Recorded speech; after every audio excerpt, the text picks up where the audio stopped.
So here's a quick mobility drill that you can do while you're at your desk at work, or if you find yourself working at a coffee shop on your iPad or laptop.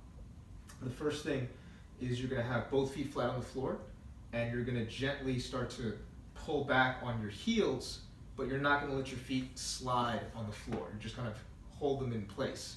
Now this is going to create some tension in your hamstrings, and that's just what we want. So hold on to that. While doing this, without letting your torso rotate, you're going to inch your right arm and therefore shoulder blade forward. And then you're going to start to feel serratus kick in right about here. As you do this, so the right shoulder blade is going forward, you're going to retract the left shoulder blade.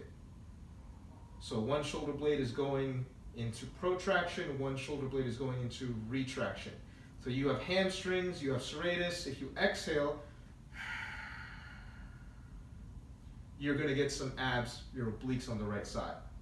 Okay, you can do that for 3 or 4 breaths, and then you can switch over to the left side. Same setup. Feet flat on the floor. You're going to drag back slightly without moving your feet until you feel hamstrings. You're going to inch your left shoulder blade forward as your right shoulder blade retracts. You're going to prevent yourself from rotating. Then you're going to get left serratus, hamstrings, exhale to get some obliques.